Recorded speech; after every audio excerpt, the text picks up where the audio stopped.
அங்கே வந்து காந்தி பல்கலைக்கழக வந்தபோது அவருக்கு இதை காட்டுறாங்க. இது வெள்ளக்கொடை.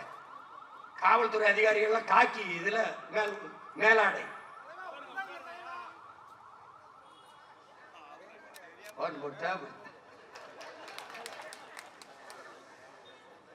அவசர ஊர்தின்னு ஒன்று இருக்கு.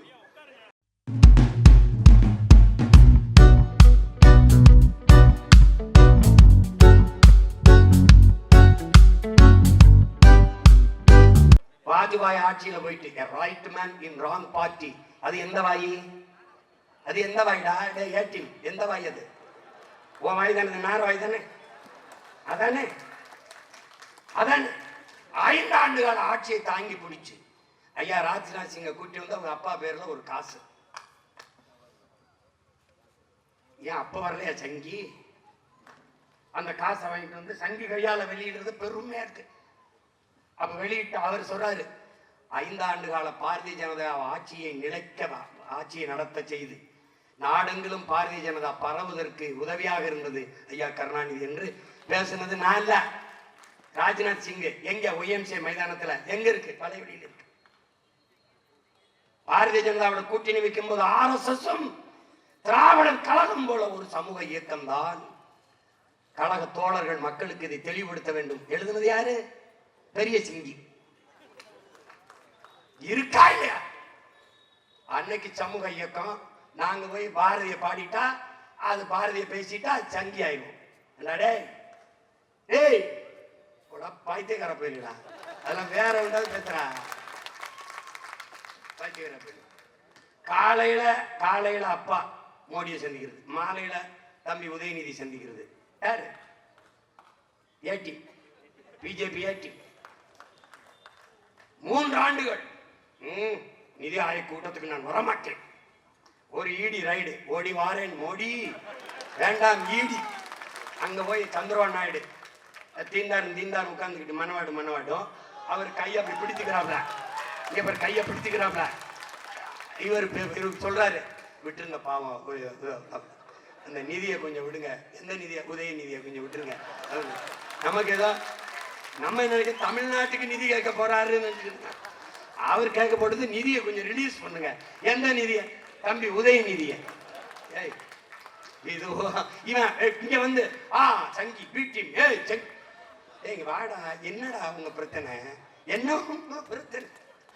ஆபரேஷன் சிந்தூர் அவன் போடுறது யாரு? இங்க ஒரு நாங்க ஏர்போர்ட்டுக்கு போகும்போது ஆமா வெள்ளக்கூட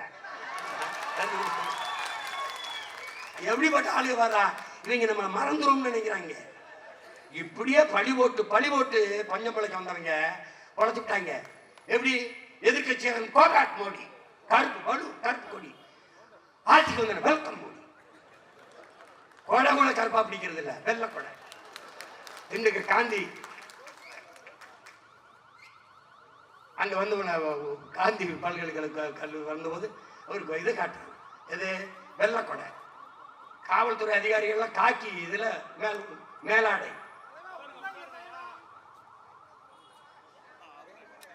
போட்டா அவசர ஊர்தின்னு ஒண்ணு இருக்கு. இப்ப நல்லா பாரு.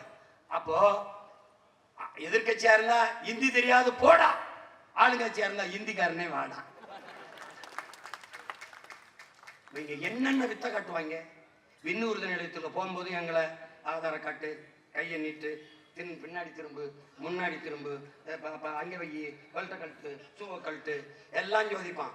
200 கிலோமீட்டர் துப்பாக்கியோட எல்லையில உள்ள வந்து பகல் காமில சுட்டு போயிட்டான். ஒண்ணும் கேட்கல. அவன்கிட்ட ஆதாரம் கேட்கல, உதாரம் கேட்கல, ஒண்ணும் கேட்கல.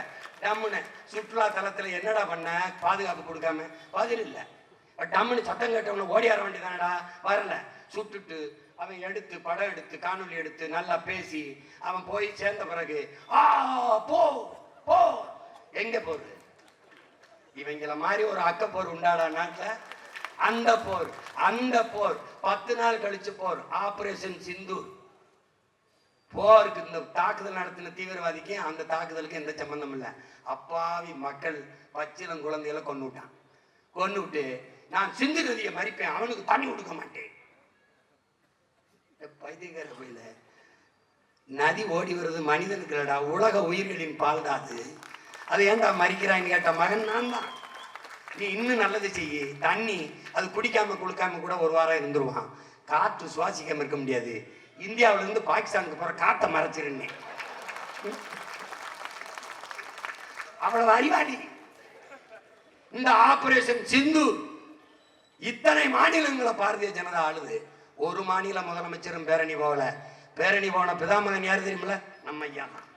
ஆபரேஷன் சிந்து.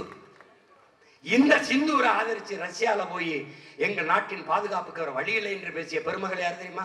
அம்மையார் கனிமொழி. ஏன் ஏன் ஏ டீம்